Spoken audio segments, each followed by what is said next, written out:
വടകര ഒരുപക്ഷെ കേരളത്തിൽ ഇപ്പോൾ നടക്കുന്ന ലോക്സഭാ മത്സരങ്ങളിൽ ഏറ്റവും ശ്രദ്ധയാകർഷിക്കുന്ന മണ്ഡലമാണ്.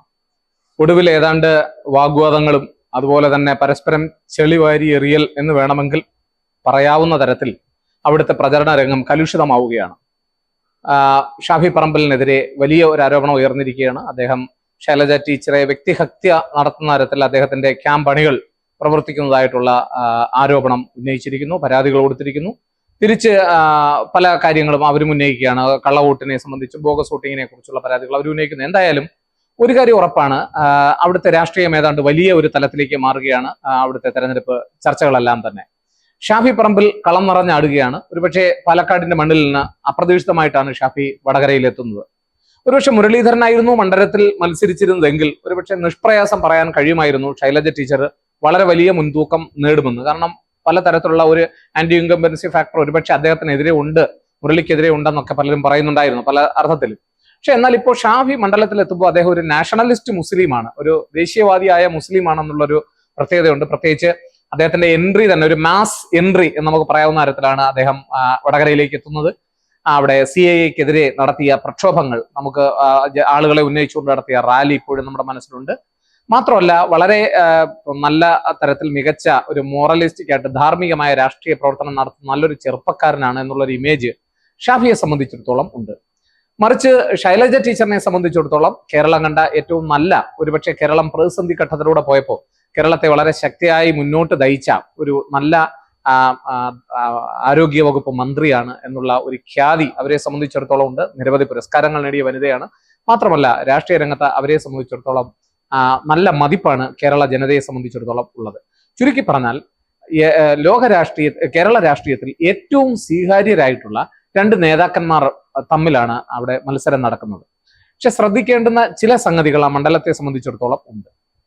അതിലൊന്ന്, ഷാഫിക്ക് പിന്തുണ നൽകുന്ന ഘടകങ്ങൾ എന്ന് പറയുന്നത് നിലവിൽ എല്ലാ പഠനങ്ങളും തെളിയിക്കുന്നു സംസ്ഥാന സർക്കാരിന് എതിരെ ആയിട്ടുള്ള ഒരു വികാരം, അല്ലെങ്കിൽ നമ്മൾ അതിനെ ആന്റി ഇൻകംബൻസി, ഭരണവിരുദ്ധ വികാരം എന്ന് നമ്മൾ പറയും. അപ്പം പിണറായി സർക്കാരിനെതിരെ അങ്ങനെ ഒരു ഭരണവിരുദ്ധ വികാരം ഇന്ന് കേരളത്തിൽ നിലവിലുണ്ട്. അത് ഷാഫി പറമ്പിന് അനുകൂലമാകും എന്ന് ഒരു വിഭാഗം വാദിക്കുന്നു. മാത്രമല്ല RMBAയുടെ വോട്ടുകൾ, അവിടെ നിന്ന് രമപക്ഷത്തിന്റെ വോട്ടുകൾ, തീർച്ചയായിട്ടും അതും ഷാഫിക്ക് അനുകൂലമാകും എന്നുള്ള ഒരു സൂചനയുണ്ട്. അത് ഉറച്ച എല്ലാവർക്കും അറിയാവുന്ന ഒരു കാര്യമാണ്. കൂടാതെ മൈനോറിറ്റി വോട്ടുകൾ ഷാഫിയിലേക്ക് കേന്ദ്രീകരിക്കപ്പെടുന്നതായിട്ടുള്ള വാർത്തകൾ, അതും ഷാഫിയെ സംബന്ധിച്ചിടത്തോളം വളരെ അനുകൂലമായിട്ടുള്ള സാഹചര്യമാണ്. ശൈലജ ടീച്ചറിനെ സംബന്ധിച്ചിടത്തോളം വളരെ വലിയ പ്രതിരോധത്തിൽ പാർട്ടി ഉണ്ട്. കാരണം കഴിഞ്ഞ പ്രാവശ്യം നിയമസഭാ തെരഞ്ഞെടുപ്പിൽ ഏറ്റവും വലിയ ഭൂരിപക്ഷം കിട്ടി ജയിച്ചു വന്നിട്ട്, ഏറ്റവും നല്ല ഭൂരിപക്ഷം കിട്ടി ജയിച്ചു വന്നിട്ട് പോലും ഒരു MLA എന്നതിനപ്പുറം വളരെ പ്രത്യേകമായിട്ടുള്ള ഒരു പദവി നൽകുവാനോ അല്ലെങ്കിൽ പാർലമെന്ററി രാഷ്ട്രീയത്തിൽ 2 തവണ കൂടുതൽ അവര് കൊടുക്കത്തില്ല എന്നൊക്കെ പറയുമ്പോൾ അതിൽ കൂടുതൽ തവണ പലരും കൊടുത്തവർ ഇപ്പോഴും പാർട്ടിയിലുണ്ട്. മുഖ്യമന്ത്രിക്കെതിരെ പോലും ആരോപണത്തിന്റെ മുന വരുന്നുണ്ട്. അപ്പം നമ്മൾ ഈ പശ്ചാത്തലത്തിൽ വേണം അവിടെ വായിക്കുവാൻ. അപ്പൊ ഏറ്റവും നല്ല ഒരു വനിതയായിരുന്നു, അവരെ എന്തുകൊണ്ട് അങ്ങനെ മാറ്റി നിർത്തി എന്നുള്ള ചോദ്യം. അതുപോലെ തന്നെ ചില ആരോപണം ഉന്നയിക്കുന്നവരെ അവിടെ നിർത്തി ഒതുക്കൽ രാഷ്ട്രീയത്തിന്റെ ഭാഗമാണ്. കാരണം ലോകസഭയിലേക്ക് പോയാലും ഒന്നും ചെയ്യാനില്ല അവിടെ, പ്രത്യേകിച്ച് കാരണം BJP കേന്ദ്രീകൃതമായ രാഷ്ട്രീയമാവും ഉണ്ടാവുക എന്നുള്ള എല്ലാ സർവേകളും പ്രവചിക്കുന്ന ഒരു സാഹചര്യത്തിൽ അവരവിടെ വിജയിച്ചു പോയാൽ പിന്നീട് കേരളത്തിൽ ഒരു വലിയ മറ്റു പലർക്കും വലിയ ഭീഷണിയാവില്ല എന്നുള്ള അർത്ഥത്തിലുള്ള വ്യാഖ്യാനങ്ങളും ആരോപണങ്ങളും ഒക്കെ പാർട്ടിക്കെതിരെയും വരുന്നുണ്ട്. അപ്പൊ ഒരു കാര്യം വളരെ വ്യക്തമാണ്, തീ പാറുന്ന മത്സരമാണ്. ഒരു പഠനവും അവിടെ ഏതെങ്കിലും ഒരു വ്യക്തിക്ക് വ്യക്തമായ ഭൂരിപക്ഷം പ്രവചിച്ചിട്ടില്ല എന്നുള്ളത് വളരെ രസകരമായ കാര്യമാണ്. അവർ തമ്മിൽ 1-2 ശതമാനത്തിന്റെ വോട്ടിംഗ് ശതമാനത്തിന്റെ വ്യത്യാസം, വോട്ട് ഷെയറിന്റെ വ്യത്യാസമാണ് ഇപ്പോൾ എല്ലാ സർവേകളും കാണിക്കുന്നത്. അതിൽ നിന്ന് ഒരു കാര്യം വ്യക്തമാണ്, എന്തായാലും ഒരു കാര്യം ജനങ്ങളെ സംബന്ധിച്ചിടത്തോളം വളരെ വ്യക്തമാണ്. കാരണം രണ്ടുപേരും സ്വീകാര്യരായ സ്ഥാനാർത്ഥികളാണെന്ന് മാത്രമല്ല, ഇവർ രണ്ടുപേരും പോയാൽ പ്രതിപക്ഷത്തിരിക്കാനാണ് സാധ്യത എന്നുള്ളൊരു കാര്യം കൂടി വളരെ സൂചിപ്പിക്കപ്പെടുന്നു. അതുപോലെ തന്നെ കഴിഞ്ഞ വർഷത്തേക്കാൾ മികച്ച ഒരു സ്ഥാനാർത്ഥിയാണ് BJP-യുടേത് അവിടെയുള്ളത്, പ്രഫുൽ കൃഷ്ണ. അദ്ദേഹത്തെ സംബന്ധിച്ചിടത്തോളം അദ്ദേഹം ഒരു ത്രികോണ മത്സരം ഉയർത്തുന്നില്ല. മറ്റു മണ്ഡലം, ഇപ്പം തൃശ്ശൂരിനെ എടുത്തു നോക്കിയാലും തിരുവനന്തപുരത്തെ എടുത്തു നോക്കിയാലും നമുക്ക് നിസ്സംശയം പറയാൻ പറ്റും ഈ മണ്ഡലങ്ങൾ ഒരു ത്രികോണ മത്സരത്തിലാണ് എന്ന് നമുക്ക് പറയാൻ കഴിയും. എന്നാൽ അവിടെ അങ്ങനെ ഒരു ത്രികോണ മത്സരം ഇല്ല എങ്കിൽ കൂടിയും ഇക്കുറി BJP തങ്ങളുടെ കഴിഞ്ഞ പ്രാവശ്യമൊക്കെ ഉണ്ടായിരുന്ന 9-8% വരുന്ന വോട്ട് ഷെയറിനെ ഉയർത്തിക്കൊണ്ടുപോകുന്ന തരത്തിലേക്കുള്ള ഒരു 12-15 അല്ലെങ്കിൽ ഒരുപക്ഷെ 20% വരെ എത്താമെന്നുള്ള സൂചനകളുണ്ട്.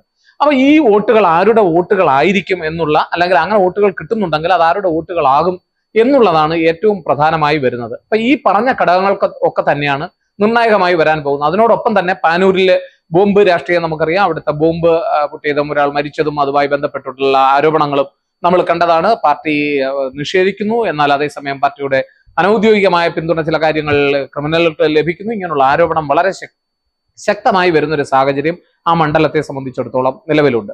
എന്നാൽ ഷാഫി പറമ്പലിനെ സംബന്ധിച്ചിടത്തോളം അദ്ദേഹത്തിന്റെ ഗ്രൂപ്പിൽ തന്നെ ശൈലജ ടീച്ചറെ വ്യക്തിഹത്യ നടത്തിയെന്നും അതിനെതിരെ കെ രമയും ഒക്കെ ചേർന്ന് അവിടെ പ്രസ്താവനകൾ നടത്തിയതും, അതുപോലെ തന്നെ കെ രമയും അതുപോലെ തന്നെ നമ്മുടെ എറണാകുളത്തു നിന്നുള്ള MLA ഒക്കെ അവര് ഉമ്മയൊക്കെ അവിടെ പത്രസമ്മേളനം നടത്തിയത് കണ്ട കാര്യമാണ്. അപ്പോൾ ഈ അവര് പറയുന്നത് ടീച്ചർ മാത്രമല്ല വ്യക്തിഹത്യ നേരിട്ടത്. അത് മാത്രമല്ല, ഈ വ്യക്തിഹത്യ ആരോപണം വന്നതിന് ശേഷം ഏതാണ്ട് 20 ദിവസം വരെ എല്ലാ അധികാരങ്ങളും കയ്യിലിരിക്കുന്ന സ്വന്തം പാർട്ടി ഉറങ്ങുകയായിരുന്നു എന്നുള്ള ചോദ്യവും പ്രതിപക്ഷം ഉന്നയിക്കുന്നുണ്ട്.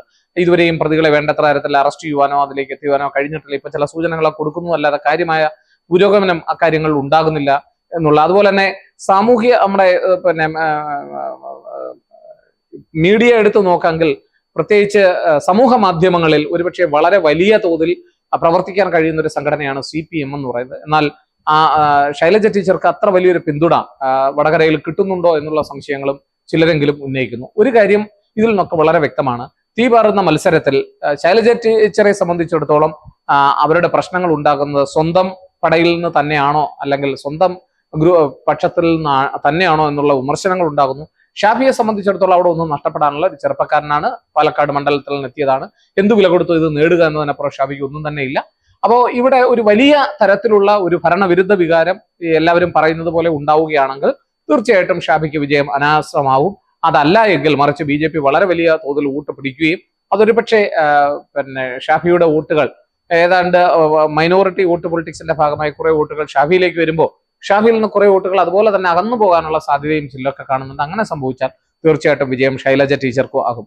അപ്പൊ തീർച്ചയായിട്ടും മൈനോറിറ്റി പൊളിറ്റിക്സും അതുപോലെ തന്നെ ബോംബ് രാഷ്ട്രീയവും SFI ക്യാമ്പസ് രാഷ്ട്രീയത്തിനെ സംബന്ധിച്ച് ഉയർന്നിട്ടുള്ള വിമർശനങ്ങളും ഭരണവിരുദ്ധ വികാരവും CAA തുടങ്ങിയ കാര്യങ്ങളിൽ CAA ഒക്കെ കാര്യത്തിൽ എടുത്ത നിലപാടുകൾ കോൺഗ്രസ്, അതുപോലെ തന്നെ തൊട്ടടുത്ത് വരുന്ന ഒരുപാട് അകലെയല്ലാത്ത ഒരു സ്ഥലമാണ് വയനാട്.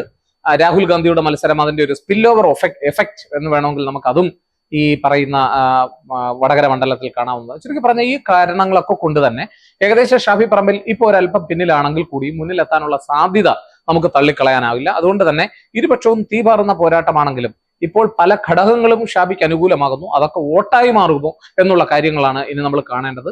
അതേസമയം തന്നെ എല്ലാവർക്കും സ്വീകാര്യമായ ഒരുപക്ഷെ കേരളം കണ്ടിട്ടുള്ള ഏറ്റവും നല്ല തരത്തിലുള്ള ഒരു ഹെൽത്ത് മിനിസ്റ്റർ, ആരോഗ്യമന്ത്രി എന്ന പേരെടുത്ത ശൈലജ ടീച്ചറെ സംബന്ധിച്ചിടത്തോളം അവർക്കെതിരായിട്ടുള്ള ഘടകങ്ങൾ ഒന്നും തന്നെ പൊതുജനങ്ങളിൽ നിന്നുണ്ടാകുന്നില്ല എന്നുള്ളത് വളരെ നല്ലൊരു കാര്യമാണ്. അതേസമയം തന്നെ അവർ കഴിഞ്ഞ പ്രാവശ്യം അവർ തഴയപ്പെട്ടു എന്നുള്ളതും ഭരണവിരുദ്ധ വികാരവും അവർക്കെതിരായി നിൽക്കുന്ന ഘടകങ്ങളാണ്.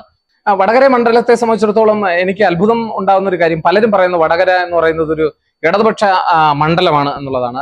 വാസ്തവത്തിൽ അത് ശരിയല്ല. കാരണം അവിടെയുള്ള നിയമസഭാ തെരഞ്ഞെടുപ്പുകളിൽ മിക്കപ്പോഴും ഇപ്പൊ കഴിഞ്ഞ നിയമസഭാ തെരഞ്ഞെടുപ്പിൽ തന്നെ ഭൂരിപക്ഷ മണ്ഡലങ്ങളും ഇടതുപക്ഷം, എല്ലാ മണ്ഡലങ്ങളും എന്ന് തന്നെ വേണമെങ്കിൽ പറയാം, ഇടതുപക്ഷത്തിനോടൊപ്പം ആയിരുന്നു 7 മണ്ഡലങ്ങൾ. പക്ഷേ ലോക്സഭാ തെരഞ്ഞെടുപ്പ് വരുമ്പോൾ നേരെ തിരിച്ചാണ്. തുടക്കത്തിൽ 1957 പ്രജാ സോഷ്യലിസ്റ്റ് പാർട്ടി വന്നതൊഴിച്ചാൽ പിന്നീട് 1971 മുതൽ 91 വരെ KP ഉണ്ണികൃഷ്ണനായിരുന്നു കോൺഗ്രസിന്റെ അവിടെ നിന്ന് വിജയിച്ചു വന്നത്. എന്നാൽ പിന്നീട് 1998 AK പ്രേമജം, പിന്നീട് 99 അതുപോലെ തന്നെ 2004 സതീദേവിയും ഒക്കെ വിജയിച്ചു വന്നു. പക്ഷെ പിന്നീട് വീണ്ടും 2009 മുല്ലപ്പള്ളി രാമകൃഷ്ണനും തുടർന്ന് ഇങ്ങോട്ട് മുരളീധരനും ഒക്കെ ജയിച്ചു വന്ന ഒരു കാഴ്ചയാണ് മണ്ഡലത്തിൽ നമ്മൾ കാണുന്നത്. അപ്പൊ ഏതാണ്ട് മണ്ഡലത്തിന്റെ ഭൂരിഭാഗം സമയവും കോൺഗ്രസ് പാർട്ടി തന്നെയാണ് ലോക്സഭാ മണ്ഡലമായ വടകരയെ സംബന്ധിച്ചിടത്തോളം ഭരണത്തിൽ ഇരുന്നിട്ടുള്ളത്. അതുകൊണ്ട് തന്നെ ഏതർത്ഥത്തിലാണ് അതൊരു ഇടതുപക്ഷ മണ്ഡലം എന്ന് നിയമസഭയുടെ കാര്യത്തിലാണെങ്കിൽ അതും ലോക്സഭാ തെരഞ്ഞെടുപ്പ് വളരെ വ്യത്യസ്തമാണെന്നുള്ളത് നമ്മൾ മനസ്സിലാക്കണം. അതുകൊണ്ട് തന്നെ ഈ ഘടകങ്ങൾ കൂടി ഒരു പക്ഷേ അനുകൂലമായി നിൽക്കുന്നത് ഷാഫി പറമ്പലിനാണ്. അതുകൊണ്ടാണ് ഞാൻ പറഞ്ഞത് നേരിയ മത്സരം വളരെ ശക്തമാണ്. ശൈലജ ടീച്ചറിനും ഷാഫി പറമ്പലിനും ഒട്ടേറെ അനുകൂല ഘടകങ്ങൾ ഉണ്ടെങ്കിലും അടിസ്ഥാനപരമായി ഇങ്ങനെ ഒരു മെച്ചം ഷാഫി പറമ്പലിനെ സംബന്ധിച്ചിടത്തോളം ഉണ്ട്. അത് ഏതെങ്കിലും തരത്തിൽ വോട്ടായി മാറിയാൽ അത് വോട്ടായി മാറുക എന്നുള്ളത് ഇനി വരുന്ന ദിവസങ്ങളിലാണ് അതിനുള്ള സാധ്യതയുള്ളത്. അങ്ങനെ മാറിയാൽ ഒരു പക്ഷേ നേരിയ ഭൂരിപക്ഷത്തിൽ ഷാഫി പറമ്പിൽ ജയിച്ചേക്കാനുള്ള ഒരു സാധ്യതയാണ്. എങ്കിലും ഒപ്പത്തിനൊപ്പം ശൈലജ ടീച്ചറും ഉണ്ട്. തീർച്ചയായിട്ടും അവർക്കും വിജയ സാധ്യത ഈ മണ്ഡലത്തിലുണ്ട്. വരും ദിവസങ്ങളിലായിരിക്കും ഇതിനൊരു തീരുമാനം ഉണ്ടാവുക. അതുപോലെ തന്നെ അടിയൊഴുക്കുകൾ BJPയെ സംബന്ധിച്ചിടത്തോളം, പ്രഫുൽ കൃഷ്ണയെ സംബന്ധിച്ചിടത്തോളം എത്രമാത്രം അവിടെ വോട്ടുകൾ കൊണ്ടുപോകാൻ സാധിക്കുന്നുണ്ട്. അതെങ്ങനെ അടിയൊഴുക്കുകൾ അങ്ങനെയൊക്കെ മാറും എന്നുള്ളത് കാത്തിരുന്ന് കാണുക തന്നെ. എന്തായാലും ആ നയങ്ങളൊക്കെ തെരഞ്ഞെടുപ്പിന്റെ 1, 2, 3 ദിവസങ്ങളോട് ചേർന്നായിരിക്കും ഉണ്ടാവുക. അതുവരെ നമുക്ക് ഈ ഒരു ഒരു ഒരു എന്താ പറയുന്നത്, ആര് ജയിക്കും ആര് തോൽക്കും എന്ന് പറയാൻ കഴിയാത്ത അത്ര വാശിയിൽ പോകുന്ന ഈ മണ്ഡലത്തെ ഇങ്ങനെ മാത്രമേ നമുക്ക് വിലയിരുത്താൻ കഴിയൂ എന്നുള്ളത് നമ്മൾ മനസ്സിലാക്കുക.